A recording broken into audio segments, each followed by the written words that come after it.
Good morning बच्चों। आइए आज की साइकोलॉजी की क्लास स्टार्ट करते हैं। लास्ट क्लास में हम लोगों ने अधिगम के वक्र की बात की थी और इसके डिफरेंट टाइप्स ऑफ कर्व्स पढ़ाए थे। तीन मुख्य तरह के वक्र पाए जाते हैं अधिगम के कार्य के: ऋणात्मक वक्र रेखा, धनात्मक वक्र रेखा और एस आकार की वक्र रेखा। ठीक है, जब कार्य स्टार्टिंग में बहुत कठिन ना हो, आसान हो और आगे जाके धीरे धीरे कठिन हो जाए, तो इस तरह के कार्य को अगर हम ग्राफ पेपर पर प्रदर्शित करेंगे तो हमें ऋणात्मक गति वाली वक्र रेखा प्राप्त होगी। इसी तरह से अगर कार्य स्टार्टिंग में कठिन हो और बाद में धीरे धीरे जाके आसान हो जाए तो हमें धनात्मक गति वाली वक्र रेखा प्राप्त होगी। और अगर कार्य मिले जुले स्वरूप का हो, कभी कठिन कभी आसान, फिर कठिन कभी आसान, कुछ कॉम्प्लेक्स टाइप का काम हो, तो उसमें हमें एस आकार की वक्र रेखा प्राप्त होती है। ठीक है, अब आइए आगे इसी टॉपिक को कंटिन्यू करते हैं। इसी वक्र रेखा में एक स्टेज आती है जिसे हम कहते हैं अधिगम का पठार या प्लेट्यू ऑफ लर्निंग। कौन सी वो स्टेज है, यहाँ पे आप चित्र में देख रहे होंगे। उसी तरह की वक्र रेखा मैंने बनाई है। इसमें ये पार्ट है, इसकी कुछ स्पेशलिटी आपको दिख रही है। पिछला जो मैंने कर्व आपको दिखाया था, इसमें आप देखिए तो ये धीरे धीरे ये बढ़ रहा है ऊपर की ओर, स्पीड कम ज़्यादा लेकिन ये बढ़ रहा है। अधिगम की मात्रा थोड़ी ही सही लेकिन बढ़ रही है, ऊपर की ओर बढ़ रहा है, इसका मतलब अधिगम की मात्रा बढ़ रही है, इसमें भी इसमें भी इसमें भी। ठीक है, लेकिन इस चित्र में आप देख सकते हैं कि यहाँ तक आने के बाद, यहाँ तक तो अधिगम की मात्रा धीरे धीरे ही सही बढ़ रही थी, लेकिन यहाँ पे जब आ गई अधिगम की मात्रा, अगर हम इसको स्केल से मिला के आपको दिखाएं, देखिए तो इस समय पर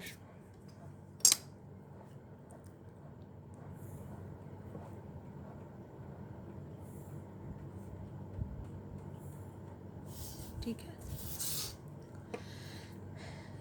इतने समय पर अगर हम देखते हैं तो अधिगम की मात्रा इतनी है, समय इतना बढ़ जाता है। इतने समय पर भी हम देखते हैं तो अधिगम की मात्रा में क्या कोई प्रोग्रेस हुई है?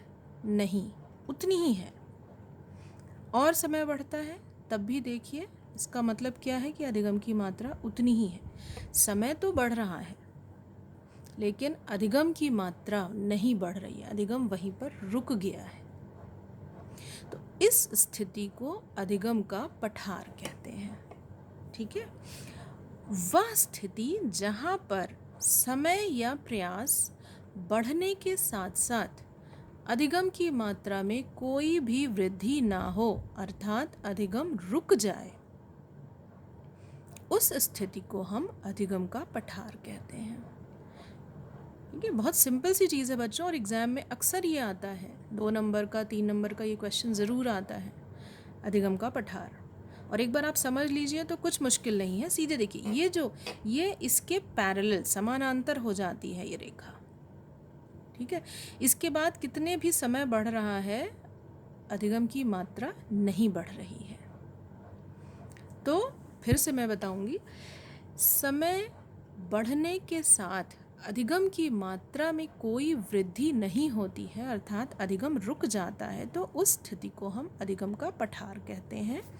चित्र में यह पोर्शन जो है, ये अधिगम का, ये जो पैरेलल पोर्शन है, एक्स अक्ष के समानांतर जितना हिस्सा है, वह अधिगम का पठार कहलाता है। ठीक है, इसको अपनी कॉपी में आप लिख लीजिएगा।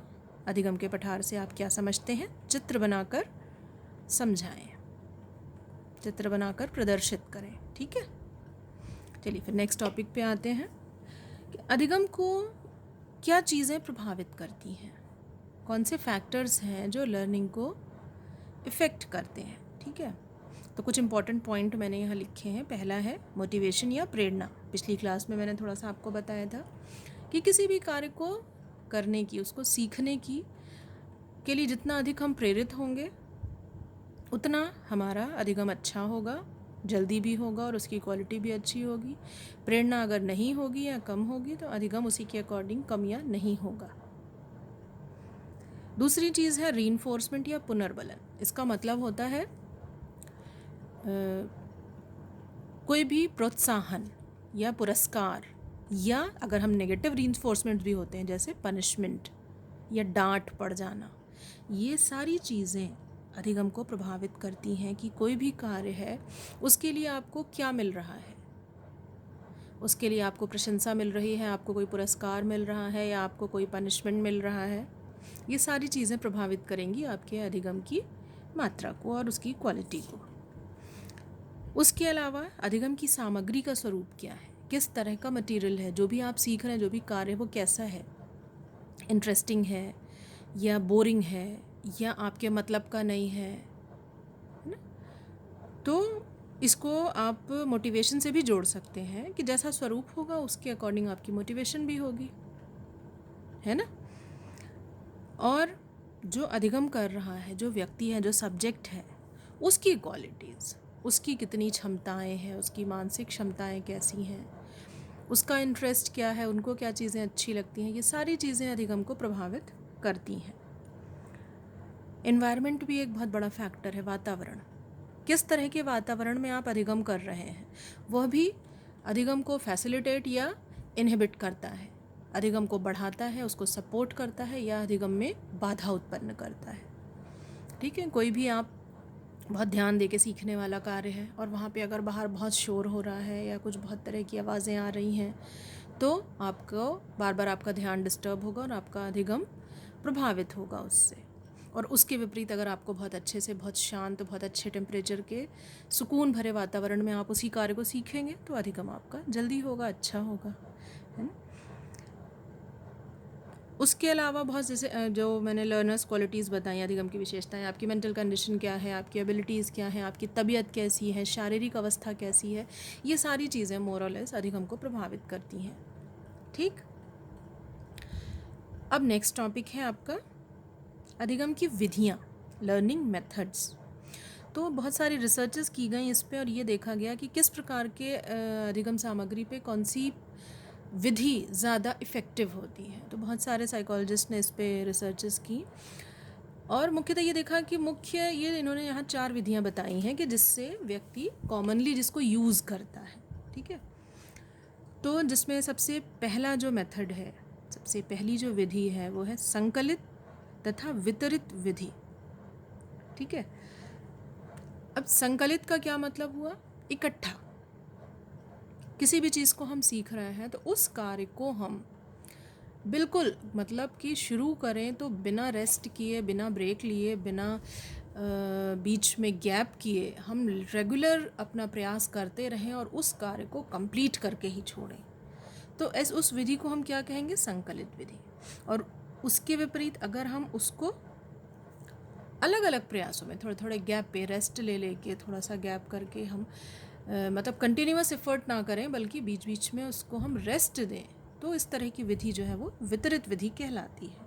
ठीक है, दूसरी जो विधि है होल एंड पार्शियल मेथड, पूर्ण तथा अंश विधि। इसमें ये देखा गया कि बहुत सारे ऐसे लर्निंग मटेरियल होता है कि जिसको आप बिल्कुल स्टार्टिंग से शुरू करते हैं और एंड तक उसको लर्न करते हैं और फिर उसको बार बार उसकी प्रैक्टिस करते हैं, बार बार उसको इकट्ठा शुरू से लेके अंत तक आप पढ़ते हैं। तो इसको हम होल या पूर्ण विधि कहेंगे। और अगर हम उसको सीखने में, अगर हम उसको छोटे छोटे पार्ट्स में डिवाइड कर लेते हैं और हर पार्ट को अलग अलग याद करके, अलग अलग सीख के और फिर उन सबको कंबाइंडली एक बार सीख लेते हैं तो उसको हम अंश विधि या पार्शियल मेथड कहेंगे। जैसे उदाहरण, आप अगर आप नई कोई कविता सीख रहे हैं तो एक तरीका होता है कि आप शुरू से लेके अंत तक आपने सारी पूरी कविता शुरू से पढ़ना शुरू की, अंत तक पढ़ी, फिर दोबारा पढ़ी, फिर थोड़े दिन बाद, थोड़े गैप के बाद जैसे भी आपने पूरी पढ़ी, जब भी आप पढ़ रहे हैं उसको आप पूरा पढ़ रहे हैं। दूसरा ये हो सकता है कि 3 उसमें 4 स्टैंजा है मान लीजिए, तो आपने उसका एक स्टैंजा एक बार बैठे और आपने याद कर लिया, दूसरा स्टैंजा दूसरी बार याद कर लिया, तीसरा स्टैंजा तीसरी बार याद कर लिया, फिर आप बैठे थोड़ी देर के बाद आपने चौथा स्टैंजा याद कर लिया, फिर आपने आप उन चारों स्टैंजाज में एक एसोसिएशन बना लिया कि किसके बाद कौन सा आता है, और फिर आपने इकट्ठा जब आपने उसको रिकॉल किया तो एक के बाद एक चारों स्टैंजा आपने सीख लिए और पूरी पोएम आपको लर्न हो गई। तो इसी को हम पार्शियल मेथड कहेंगे, ठीक है। इसके बाद एक एक्टिव एंड पैसिव मेथड, सक्रिय तथा निष्क्रिय विधि। ये भी देखा गया कि बहुत सारी लोग जो हैं वो कुछ मटेरियल्स को बोल बोल के याद करते हैं। आप लोगों ने भी देखा होगा आपस में भी कि बहुत सारे स्टूडेंट्स ऐसे होते हैं जो कि जब भी कुछ याद करना होता है तो वो ज़ोर ज़ोर से बोल के याद करते हैं, और वहीं कुछ बच्चे मन ही मन याद करते हैं। तो ये भी कोई भी चीज़ सीखने की 2 विधियाँ होती हैं, ठीक है। और रिसर्चेस में ये पाया गया कि जो एक्टिव मेथड है, जो सक्रिय विधि है, यानी बोल बोल के पढ़ने वाली, बोल बोल के सीखने वाली, बोल बोल के समझने वाली जो विधि है, वह तब ज़्यादा इफ़ेक्टिव होती है जब बाहर आपके वातावरण में आपके ध्यान को भंग करने वाले, आपको डिस्टर्ब करने वाले एलिमेंट, फैक्टर्स आप मौजूद हैं अगर, जैसे शोर है, जैसे और किसी तरह का डिस्टर्बेंस है बाहर, तो उसमें आप अपने ध्यान को, आपका ध्यान भंग ना हो तो आप बोल बोल के पढ़ते हैं, तो ये ज़्यादा इफ़ेक्टिव पाई गई ये विधि। और वहीं जो पैसिव मेथड है, निष्क्रिय विधि है, जिसमें कि आप मन ही मन में सीखते हैं, तो वह वहाँ पे ज़्यादा इफ़ेक्टिव होती है जहाँ पे किसी भी चीज़ को समझने की आवश्यकता होती है। जब भी किसी चीज़ को समझने की आवश्यकता होती है तो आपको ज़्यादा ध्यान लगाना पड़ता है, तो वहाँ पे आप मन ही मन उस चीज़ को पढ़ते हैं, और पढ़ने से ज़्यादा या सीखने से ज़्यादा आप उसको समझने की कोशिश करके सीखते हैं, तब ये पैसिव मेथड या निष्क्रिय विधि ज़्यादा इफ़ेक्टिव होती है, ठीक। और एक कंठस्थीकरण या रिसाइटेशन का भी मेथड देखा रिसर्चर्स ने कि ये भी बहुत इफ़ेक्टिव पाई गई, जिसमें कि बिना समझे सिर्फ रट लेना, जिसको हम कहते हैं रट्टा मारना, कि कोई भी चीज़ है, कठिन है, नहीं समझ में आ रही है, तो बिना उसको समझे, बिना कुछ किए उसको बार बार पढ़ के हम उसको रट लेते हैं। ये आप लोगों ने भी एक्सपीरियंस किया होगा कभी कभी, कोई मंत्र है या कोई ऐसा गाना है हम भूल जाते हैं, या गाना तो नहीं, गाने का तो फिर भी मतलब समझ में आता है, जैसे बहुत से ऐसे मंत्र हैं जिनका आपको मतलब नहीं पता लेकिन आप उसको पढ़ते हैं। बहुत सारे ऐसे आयतें हैं अरबी की जो हम लोग पढ़ते हैं और उसका मतलब नहीं पता होता है लेकिन हमें याद होती हैं, तो वो क्या होता है, वो हमने सिर्फ रट ली हैं, उसका मतलब हमें कुछ नहीं पता, लेकिन वो एक लाइन के बाद दूसरी लाइन और तीसरी लाइन वो फ़्लो में आती जाती है, और अक्सर आप देखिए अगर बीच में वो फ़्लो बिगड़ गया तो हम भूल जाते हैं, और फिर हम जब स्टार्टिंग से उसको शुरू करते हैं पढ़ना तो ऑटोमेटिकली वो फ़्लो में हमको याद आ जाती है ना। तो वो इसका मतलब हमने वो किस विधि से याद की है, किस विधि से सीखी है, रिसाइटेशन से, कि जिसमें हमको उसकी अंडरस्टैंडिंग नहीं है प्रॉपर, लेकिन हमने उसको सीख लिया है।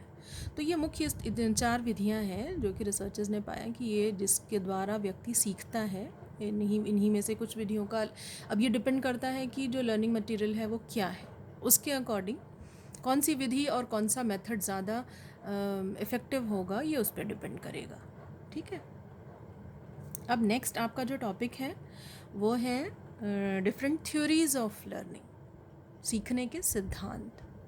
ये बहुत इम्पॉर्टेंट है। अधिगम का चैप्टर, जैसे मैंने आपको शुरू में ही बताया था कि साइकोलॉजी का भी एक इम्पॉर्टेंट कंसेप्ट है, और आपके कोर्स में भी ये एक इम्पॉर्टेंट चैप्टर है, इससे काफ़ी नंबर के क्वेश्चंस आते हैं, ठीक है। तो इसको आप ध्यान से पढ़ें, थोड़ा लेंदी भी चैप्टर है लेकिन इससे काफ़ी क्वेश्चंस आते हैं। तो अब नेक्स्ट क्लास में आपको थ्योरीज़ ऑफ लर्निंग या अधिगम के सिद्धांत के बारे में बताऊंगी, और अभी के लिए इतना ही। आप एक क्वेश्चन इसमें से भी लिख लें, अधिगम का पठार का तो दिया ही था क्वेश्चन। विधि पे भी लिख लें कि सीखने की मुख्य विधियों का वर्णन कीजिए। ठीक है, तो इसमें ये चारों विधियाँ आप लिख लीजिएगा और कॉपी में नोट करते जाइए सब। कॉपी बच्चों यहाँ पे फ़ोटो में देख के और उसको करेक्ट करना पॉसिबल नहीं होगा। ठीक है, कि कुछ करेक्शन अगर होगा भी तो वो जो है उसको आप तक बताना और फिर उसको सही कराना, तो इसलिए आप अपनी कोशिश करिए, अच्छे से अच्छा काम करिए, और फिर जब भी हम लोग मिलेंगे कॉलेज में तो फिर आपकी कॉपीज़ बनी रहेंगी। जो भी उसमें कुछ भी करेक्शन होगा वो मैं उसको उस वक्त फिर आपको बता दूँगी। Okay, thank you.